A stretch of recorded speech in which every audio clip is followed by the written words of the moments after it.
আসসালামু আলাইকুম। সবাইকে অনেক অনেক স্বাগতম আমার ইউটিউব চ্যানেলে। আজকে আমি আসছি গোপালগঞ্জ কাশিয়ানী উপজেলায় শতবর্ষী আম গাছটি দেখতে। এই দেখতে পাচ্ছেন, এইটি হচ্ছে শতবর্ষী আম গাছ। যে আম গাছটার ব্যাপারে অনেকে হয়তো জানেন, অনেকে সামনাসামনি এসে দেখেছেন, আবার অনেকে এই গাছটি দেখার সুযোগ হয়নি। তো আমি আসছি আজকে আমার এক বড় ভাইয়ের সাথে। সম্পর্কে তিনি আমার দুলাভাই হন। এই যে উনি ভিডিও করতেছেন, এটি হচ্ছে শতবর্ষী আম গাছ।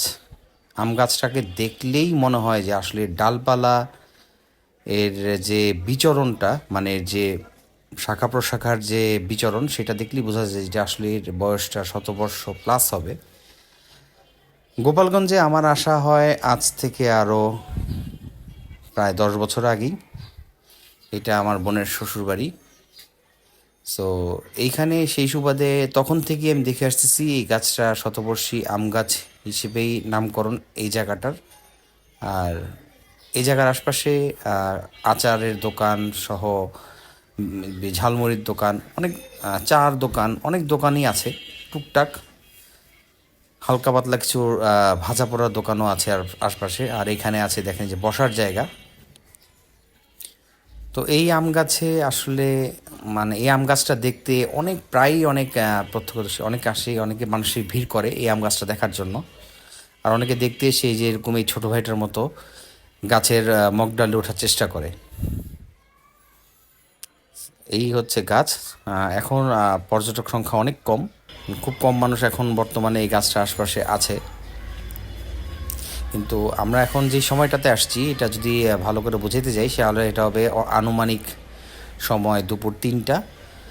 আর কিছুক্ষণ পরে যখন বিকাল ছুঁচি হবে, তখন হয়তো অনেক দর্শনার্থীর ভিড় হবে এই গাছটিকে ঘিরে।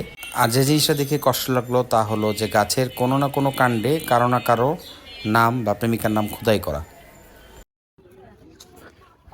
আমরা ঠিক এইভাবেই আমাদের দেশের হেরিটেজ নষ্ট করি। আমরা ঠিক এইভাবেই আমাদের বিভিন্ন প্রত্নতাত্ত্বিক যে নিদর্শন অথবা যেটি বলি স্ট্রাকচার, সেই স্ট্রাকচারগুলোতে বা এই রকমের মানে খুব শতবর্ষী যে গাছ, এখানেও আমাদের নাম লিখতে হবে, আমার প্রেমিকার নাম লিখতে হবে। এটা হচ্ছে আমাদের বাঙালিদের স্বভাব। মানে এই গাছ শত বর্ষ বাঁচতেছে, তার সাথে যদি আমাদের নামটাও না বাঁচে তাহলে কেমনে হয়?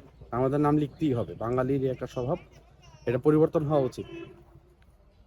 সকলের কাছে অনুরোধ থাকবে যে এইভাবে আমরা কোথাও নিজের নাম খোদাই করে লিখে দিয়ে আসবো না। সেটা প্রত্নতাত্ত্বিক নিদর্শন হোক অথবা এরকম শতবর্ষী গাছ, নিজের নাম লেখা থেকে অবশ্যই বিরত থাকবেন। সবার প্রতি এইটুকু অনুরোধ, সুন্দর জিনিসকে সুন্দর রাখার চেষ্টা করব। আপনি যদি কোনো জিনিসের যত্ন করতে না পারেন, তাহলে সেই জিনিসের অযত্ন করার বা ক্ষতি করার চেষ্টাও আমরা যাতে না করি। কারণ এই যে গাছটা, এই গাছটা আমাদের একটি ঐতিহ্য বহন করে আসছে। অনেক প্রাকৃতিক একটা গাছ, একে প্রাকৃতিকভাবেই থাকতে দেওয়া সুন্দর। এভাবে নাম লিখে দিয়ে নিজের বস্তি পরিচয় দেওয়াটা আসলে উচিত না। যাক, আমি একটু কথায় কথায় আসলে ইমোশনাল হয়ে গেছিলাম। তা মার্জনার চোখে দেখবেন, সকলের কাছে এই অনুরোধ। আর এভাবে নাম লিখে দিয়ে আসবেন না। সকলকে অনেক অনেক ধন্যবাদ ভিডিওটি এ পর্যন্ত দেখার জন্য। আশা করি আপনারা আমার চ্যানেলটি লাইক এবং সাবস্ক্রাইব করবেন, এবং আপনাদের কোনো মতামত থাকলে সেই মতামতটি অবশ্যই কমেন্ট বক্সে জানাবেন। ধন্যবাদ সকলকে এই পর্যন্ত পাশে থাকার জন্য, ভিডিওটি এ পর্যন্ত দেখার জন্য ধন্যবাদ।